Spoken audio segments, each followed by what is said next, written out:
Assalamualaikum warahmatullahi wabarakatuh. Robi sohli sodri wa yasirli amri wahlul uqdata min lisani yafqahu qawli. Amma ba'du. Yang terhormat, saya ucapkan terima kasih kepada Pak Wahyu Hidayat selaku dosen pengampu psikologi pendidikan, dan tidak lupa juga saya berterima kasih kepada teman-teman rekan-rekan sekalian yang saya cintai dan banggakan. Baik, saya di sini sebagai moderator akan membawakan presentasi kelompok 3 mengenai perilaku siswa sebagai individu. Saya akan menyebutkan anggota-anggota kelompok dari kelompok 3. Yang pertama ada Kang Aldi Rizky Gumilar. Yang kedua Citra Bilkisti. Lalu yang ketiga ada Teh Elsa Pauzi Jayadi. Kemudian ada Teh Lili Siti Solihah. Lalu yang terakhir ada Teh Sonia Depi Wahyuni. Pembahasan poin-poin yang akan dibahas. Yang pertama ada konsep individu. Yang kedua ada karakteristik individu. Yang ketiga ada aspek-aspek perilaku individu. Yang keempat ada keragaman karakteristik individu. Dan terakhir yang kelima ada faktor-faktor mempengaruhi perilaku individu.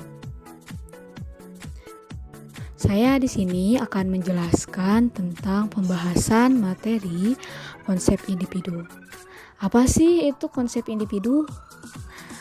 Konsep individu, siswa atau peserta didik yang melakukan kegiatan belajar atau pembelajaran atau mengikuti proses pendidikan, itu disebut individu. Baik di dalam kegiatan klasikal, kelompok, ataupun individual. Kegiatan klasikal itu apa? Kegiatan klasikal adalah suatu model pembelajaran yang dilaksanakan oleh guru dan siswa secara bersamaan, seperti contohnya diskusi, tanya jawab, yang isinya itu semua siswa yang ada di dalam kelas. Kerja kelompok ataupun individual, pembelajaran secara individu. Proses dan kegiatan belajarnya tidak dapat dilepaskan dari karakteristik, kemampuan, dan perilaku individu tersebut. Pandangan modern cenderung menyebut demikian karena peserta didik ini adalah subjek kajian atau pribadi yang otonom, yang keberadaannya ingin diakui selaku pribadi yang memiliki ciri khas dan otonom, yang ingin mengembangkan diri secara terus-menerus guna memecahkan masalah-masalah hidup yang dijumpai sepanjang hidupnya. Dikutip dari Tirta Raharja Lasulo tahun 2005. Proses pendidikan bukan hanya siswa yang terikat dengan karakteristik, kemampuan, dan perilaku individual tersebut, tetapi juga guru serta para petugas pendidikan lainnya. karakteristik individu. Individu adalah kesatuan jasmani dan rohani yang memiliki ciri-ciri yang khas atau spesifik tertentu. Ciri-ciri khas yang bersifat jasmaniah dan yang bersifat rohaniah atau psikis. Karakter utama dari individu manusia adalah individu manusia itu sendiri. Individu itu unik dan berada dalam proses perkembangannya yang dinamis. Yang pertama, seperti apa sih manusia sebagai individu yang unik? Secara garis besar, manusia terdiri dari dua aspek, yaitu yang pertama aspek jasmani, seperti tinggi badan, berat badan, panca indera, anggota badan, peredaran darah, hormon, dan lain-lain. Yang kedua, aspek rohani, seperti kecerdasan, bakat, kecakapan hasil belajar, sikap, minat, motivasi, emosi dan perasaan, watak, kemampuan sosial, kemampuan bahasa dan berkomunikasi, peranan dan interaksi sosial, dan lain-lain. Aspek-aspek dilihat dari kondisi, tahap, dan hubungannya dengan objek yang dihadapi membentuk banyak karakteristik individu. Tiap individu adalah unik, perpaduan antara ciri-ciri jasmaniah dan rohaniah yang tidak sama dengan orang lain, yang merupakan integritas atau kesatu paduan, bukan penjumlahan. Semua integritas yang dimiliki individu membentuk satu integritas yang harmonis. Ada juga ditemukan disintegritas atau ketidaklarasan, ciri-ciri atau sifat. Yang kedua, seperti apa manusia berkembang dinamis itu? Perkembangan tidak hanya dialami oleh manusia, tetapi dialami juga oleh binatang dan tumbuhan. Perkembangan kuantitas tumbuh. Perkembangan keterampilan pada binatang membuat sarang, menangkap mangsa, berkelahi, diperoleh secara instingtif, alamiah, tidak dipelajari. Perkembangan manusia lebih tinggi dan kompleks. Sebagian diperoleh dari usaha belajar, hanya sedikit yang diperoleh karena instingtif. Perkembangan manusia lebih tinggi dan dinamis karena mampu belajar, memiliki kreativitas dan dinamika. Sifat itulah yang menyebabkan perkembangan manusia sulit diperkirakan dan diramalkan.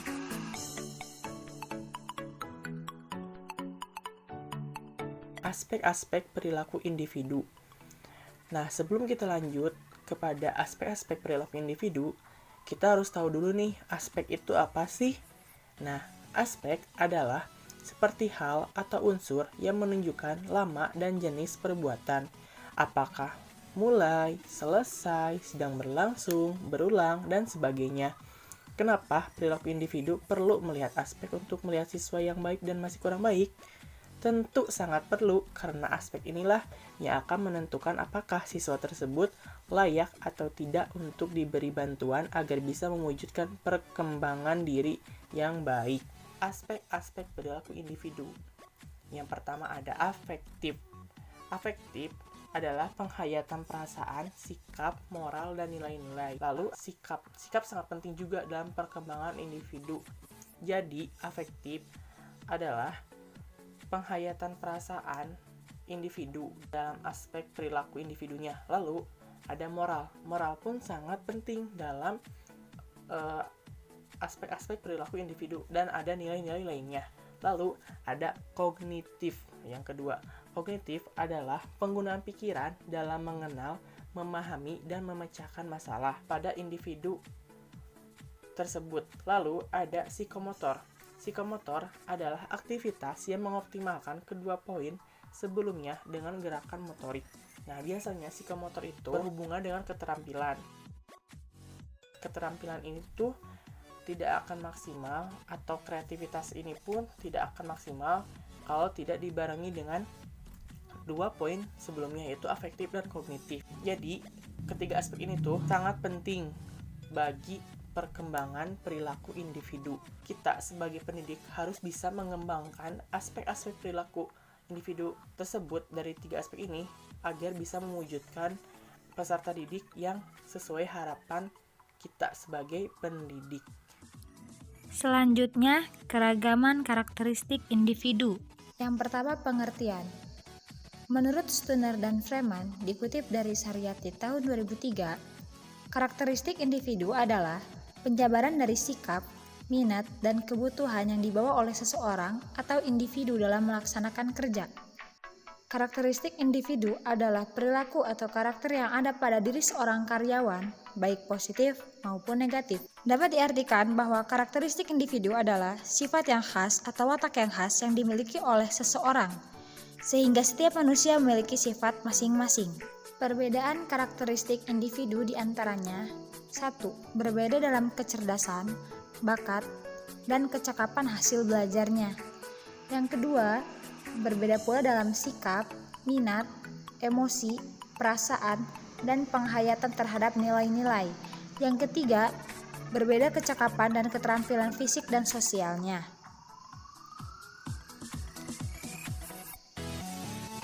Indikator karakteristik individu ini sangat beragam, Setiap perusahaan dapat memilih karyawan yang mempunyai kriteria yang sesuai dengan apa yang diinginkan perusahaan.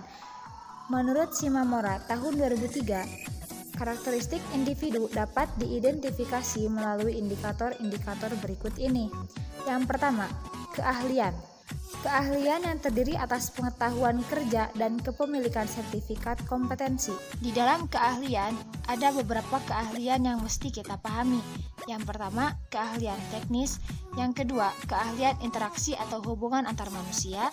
Yang ketiga, keahlian konseptual. Keahlian teknis adalah keahlian pokok pekerjaan dan kemampuan menerapkan teknik dan prosedur mengenai bidang kegiatan tertentu.